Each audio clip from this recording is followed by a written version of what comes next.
Hello, my name is Fiona Ives and I'm going to show you how I conduct a one-to-one with the prospect. What I want to stress right from the beginning is this is not prescriptive.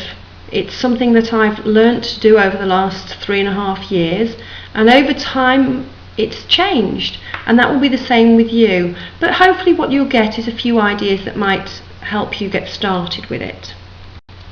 For me, there are 4 parts to the one-to-one, and I'll go through each of these sections during the course of this recording. The first part is where you sell yourself. They reckon that somebody makes up their mind about you within the first 7 seconds, so it's really important that we get that one right. The second part is to find out their why.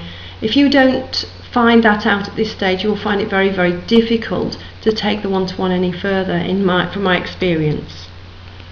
The third part is to provide the solution. That's actually going through the slides.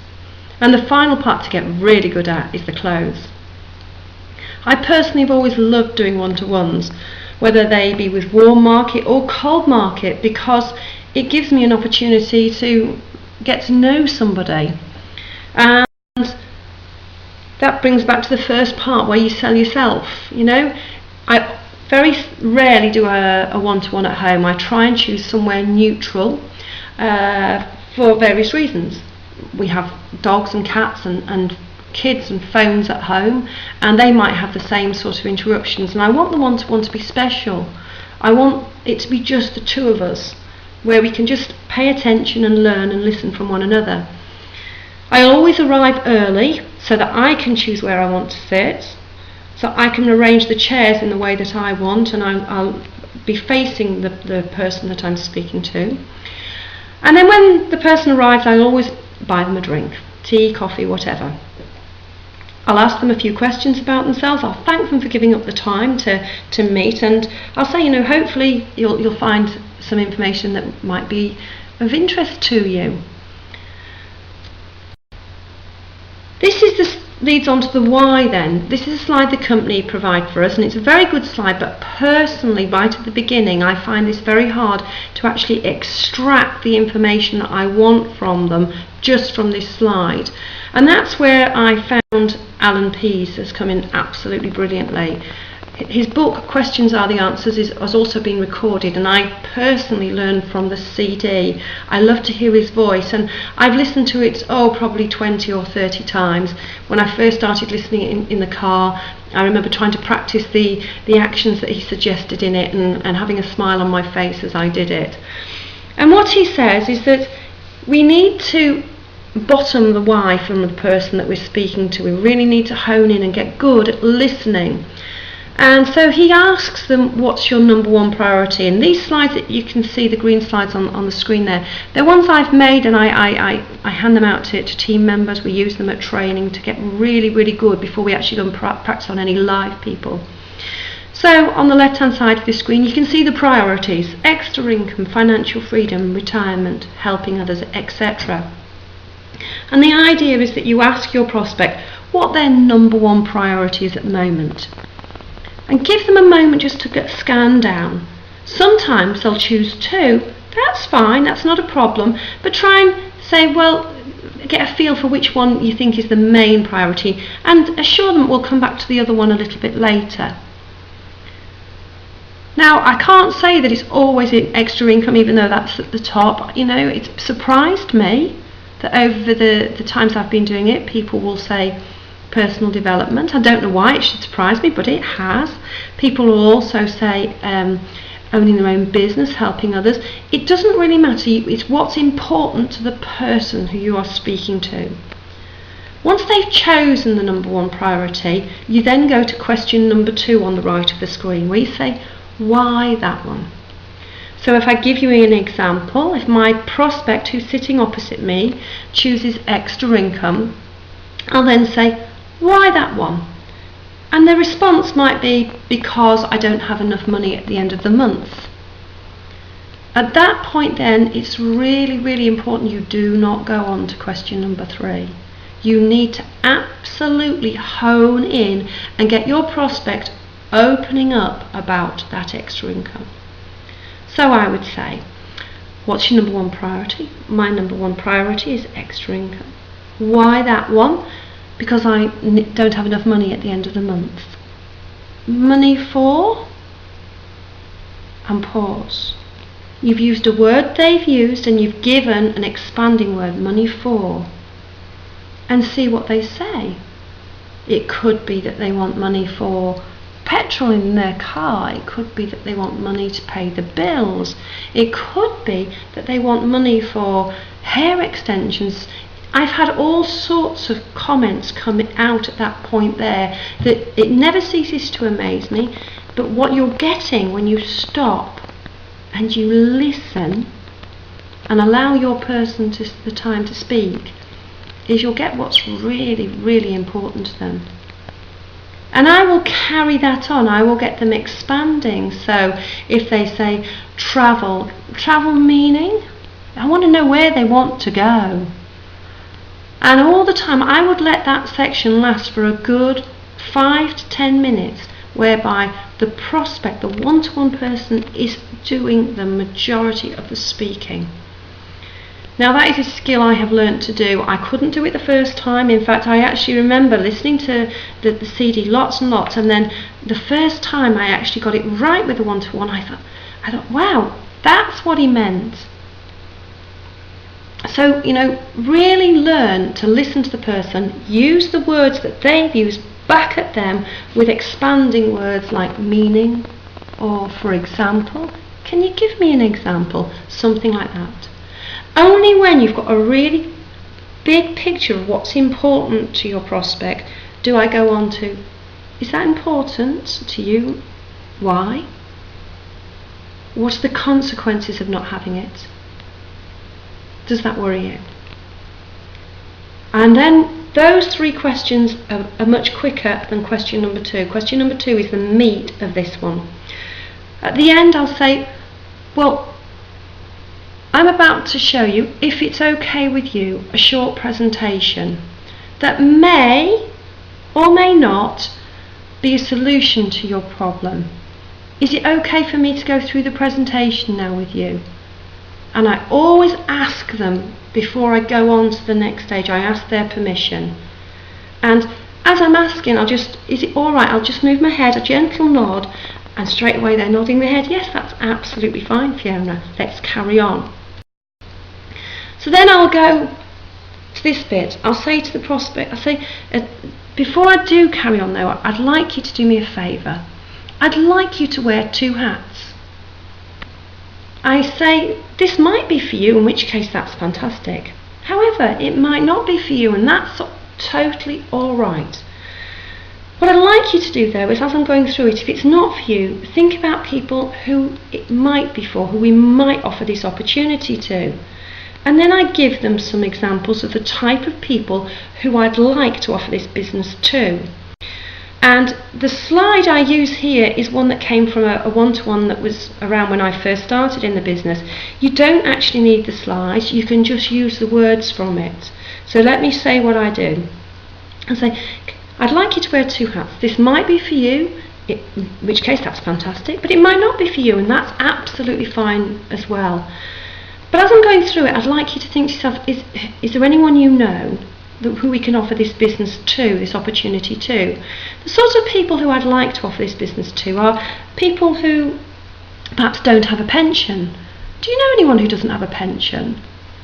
And if it's a young person, my experience is they haven't even thought about pensions yet. So I usually use this example. I will say, do you know that a 22-year-old on minimum wage working for 40 years can be expect to be on £19 a week? Could you survive on £19 a week? And they're shaking their head. Or I might say, do you know the state pension's £107 a week? Could you survive on £107 a week? Yes. And at this point then, I don't really want them thinking about themselves. I will then say, do you know anyone who doesn't have a pension, or do you know anyone else who's in their early 20s who hasn't thought about the pension? They're the sort of people I'd like to offer this business to, either to grow your business or to offer them this opportunity. And I'm planting the seed that they have a ready network of team members should they like this opportunity. I'll then say, do you know anyone else who's got any debt? Do you know anyone who's got debt? And I don't want them thinking about themselves, because usually they say, yeah, me. Anyone else? I don't want any names. And I put my hand up to say, I don't want you to give me any names yet. And that's really important, because until they learn to trust me, I don't want them to feel as though I'm putting them under any pressure. So I'll just gently put my hand up and just say, I don't want any names yet. And they'll sit and think about it. So what about job insecurity? Do you know anyone who's facing the threat of redundancy or having their hours cut?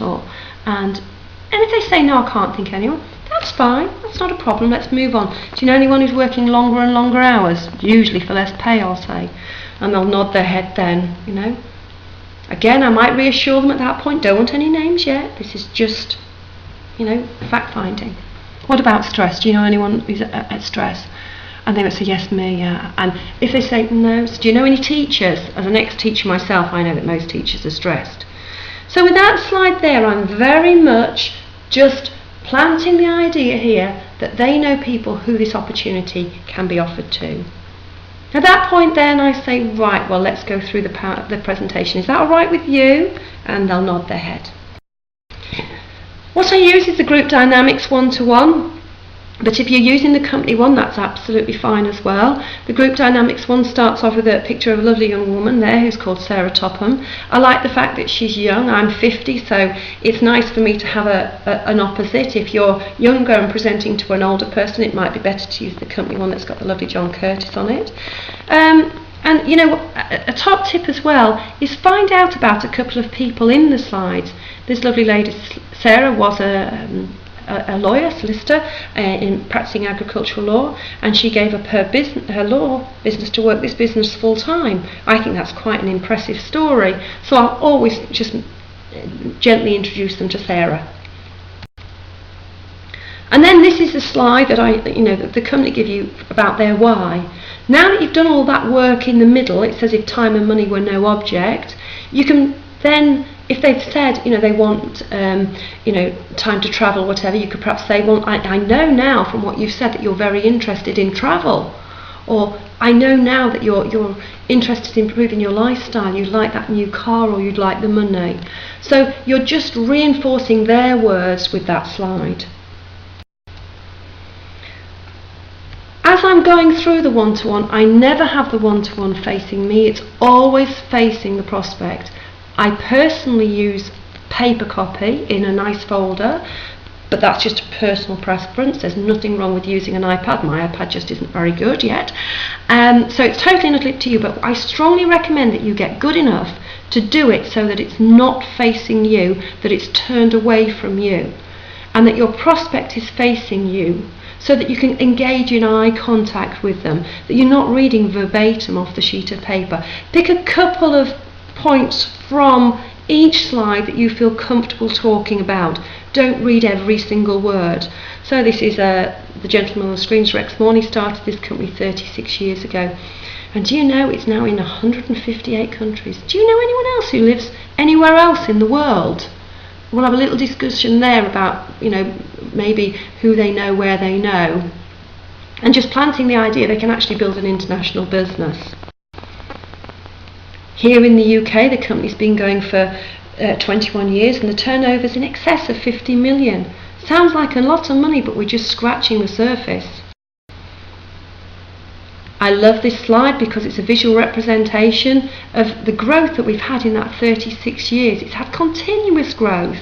Even in times of world recession, this company has continued to grow because people want to look good, feel good, and they have to be a little bit creative about how they earn an extra income. I then say the 3 reasons why I've enjoyed this growth over the last 35 years. First of all, the outstanding product range, which I'll talk about in a minute.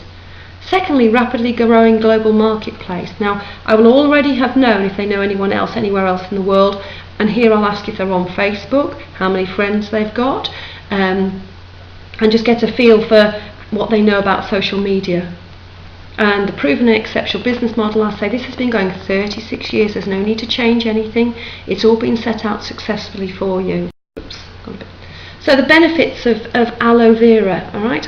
I'll say that, very, very briefly about it, that it's people think it's a cactus, but it's actually from the onion and lily family, and it's got wonderful properties that allow you to maintain healthy skin and look after your digestion. But look at those accreditation at the bottom. They're not tested on animals. It's a multinational company, so the products have got to be multicultural. But the most important one is that full 60-day money-back guarantee. When you first start this business, you're recommending to your family and friends, so it's fantastic to know that if they're not entirely satisfied, they can have every single penny back. Isn't that fantastic? And again, I'll have a little gentle nod of my head, and they're nodding their head, oh, that's good.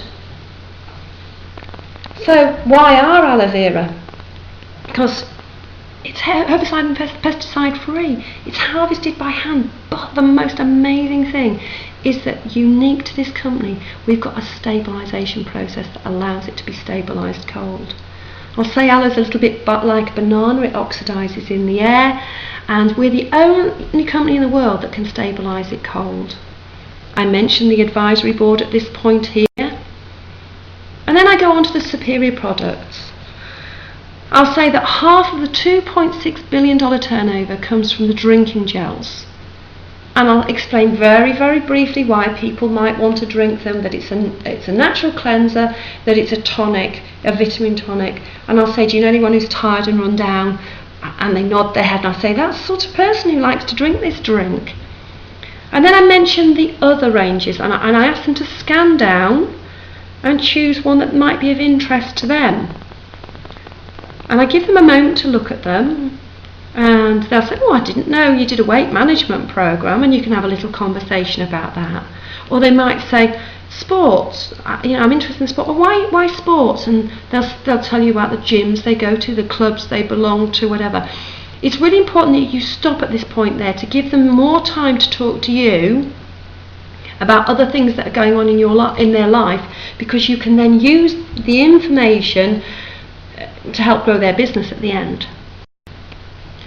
Now, these next two slides are new to the group dynamics one-to-one presenter, and how I use this is that I say that if we take a traditional manufacturer, for example Walker's Crisps, a packet of crisps will come out of the factory at about 2p. And then if you're lucky, you can pick it up on a motorway service station for about £1. That 98p is shared between the man who packs the boxes, the woman who drives the forklift truck, the man who drives the lorry, the woman who serves in the service station, and Gary Lineker. They all get a cut of that 98p. With Forever, we're a vertically integrated company, which means everything is done by the company. So the products come out of the factory, and then it's up to the distributor to do all of the things that a traditional manufacturer pay lots of other people to do. So we're very well paid for doing what we do. And I just check, isn't that's cool, isn't it? Or something like that. Or that's fantastic, isn't it? So they understand why we're well paid for what we do. And again, a little nod of your head, and they'll be nodding with you. So then I use this next slide, and I'll talk about a retail service, for example, Marks and Spencer's or some other high street retail outlet that's based on the high street, that rely on the customers to walk in and walk out, and that's the nucleus of their business. However, team marketing is completely different. If each one of those circles represents a distributor, all looking after their own little customer base, it's a basically win-win. The customers win, the company win, and the distributors win, because everybody is doing a little bit, and you're not limited to how many people you've got who can do that little bit. With this one, I talk about how we distribute. I always put my hand over the slide, the part of the slide that says shop. I say, we don't distribute in a shop. We're not allowed to. This is a word-of-mouth business. We do something called team marketing. And this is where I mention about the price of the NDP pack, the new distributor pack. The reason I do this is when I first started and I was doing one-to-ones and I'd take my guests to a business presentation, I would feel very uncomfortable if they didn't know the price. Not because I think it's a lot of money, because I don't, but I just felt a bit disingenuous that they didn't know beforehand. So I always bring it up at this point. So I say, Team marketing, low investment. What the company have done is they've put together a box of our top products, probably about 20 products in a box, with all the business literature that you need to start your own business. And that costs £199.75. Isn't that amazing that you can set up your own business for £199.75? I don't know anywhere else you can do that, do you? And again, they're agreeing with you. I will usually give an example as well at this point. For example, one of the examples I give is that I have a hairdresser on my team who paid £700 for a pair of scissors. I've also got somebody else who's joined my business who was going to spend £30,000 on a franchise, and I asked her how seriously she would take that franchise, and she said very. So I said, well, you need to take this just as seriously just because it's a small amount of money. Or I might even, if it's a beauty therapist, talk about beauty therapists when they come out of college. If they want to sign up for and run their own business with a big company, for example, Clarins, it would cost them £5,000 and they have to own their own stock. Whereas for us it's £199.75. So depending on the person I'll speak to, I'll give them one other little example so that I say, don't you agree this is an amazing opportunity? And again, my head is just nodding very gently and they're agreeing with me. I talk about the fact you don't have to have stock, no staff. Flexible. I built up the vast majority of my business as a full-time teacher, and so it had to be flexible. And the full support, the fact that this company has got the Investors in People Gold status is been given because of the support and training that it offers.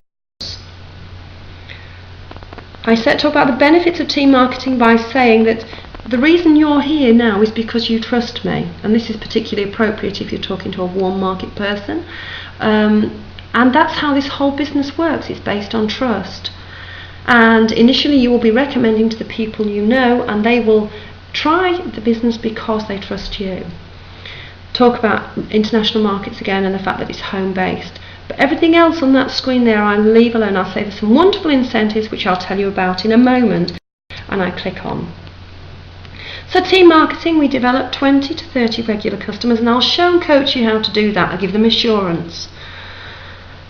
And then we'll help you find 5 key people who will also look after their own 20 to 30 customers, and this is what we call time leverage, or multiplying their time. And all the while we're coaching other people to do the same. And what that means is that if you retail looking after 20 to 30 customers, you can earn between £150 to £300 a month. And at that point then I go back to their why. So can you see how that will help you pay your bills? Do you see how that will help you save up for the holiday you want? Do you see how that will help you pay school fees, or whatever their why was at the beginning?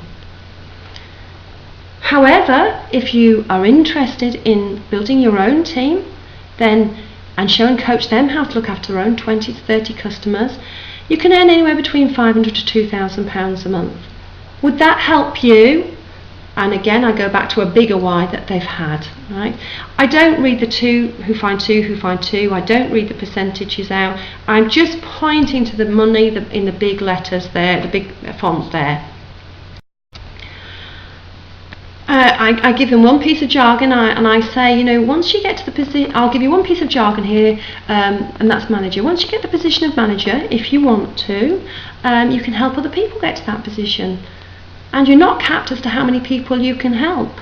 So somebody who helps managers would earn anywhere between £2,000 to £20,000 a month.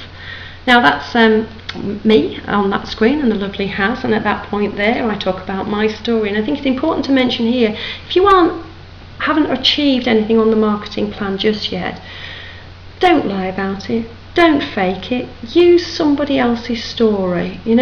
I was a teacher. I came initially to earn £250 a month. After 18 months it had matched my teaching salary. After 2 years it had overtaken it. I gave up my full-time teaching job after 2.5 years. So use my story. Then I talk about chairman's bonus, just that the company is a privately owned company. Rexmond can keep all of the profits himself, however he does them. He takes a percentage of it and he shares it out amongst distributors who've done a certain volume of work. And checks range from between $4,000 to $1 million based on their work and the volume that's gone through their business. Earned incentive. I personally achieved that after 18 months. So again, if you haven't achieved it, you say, I haven't achieved this yet, but I know somebody who did it after 18 months or however long it is. And what that has allowed them to do is have a cash amount paid into their bank account every month, and they can do with it what they will. So going back to the prospects why, if they've mentioned that they'd like a car, you might want to mention that there. Global travel, there's 2 travel incentives a year, and mention that last year it was Sardinia and Hawaii, this year it was Lake Tahoe and London, and next year Singapore and Cancun. It's all expenses paid, and you know, again, if you haven't achieved it yet, try and find somebody who has and just give them a little snippet of information. Not a lot, this isn't meant to last very long at all. Here to help you, well, we have phenomenal training, amazing marketing tools, and the training is locally, regionally, nationally. Sounds too good? Well, time and effort are required. You need to learn those new skills, you need to be prepared to be part of a team, and you also need to change. And then this is the last slide, and this is where I say you'll now be in one of 3 positions. You'll either be a no, in which case that's absolutely fine. Do you remember at the beginning when I mentioned, do you know anyone who had pension worry, stress, etc.? If you don't want this business yourself, then perhaps you would allow me to offer them this opportunity. So if you don't want them for your own business, perhaps you'd allow me to offer them this opportunity. And that way, again, I'm planting the idea they could have a ready-made team. I'll then say, or you're a maybe, in which case we can get your questions answered. Or you're a yes. You can see how working alongside Forever will help you achieve, and it's whatever their why was, the extra income for the school fees, the extra income for the car, the extra income for the holiday, the extra income for the mortgage, whatever it was. And at that point then, be quiet.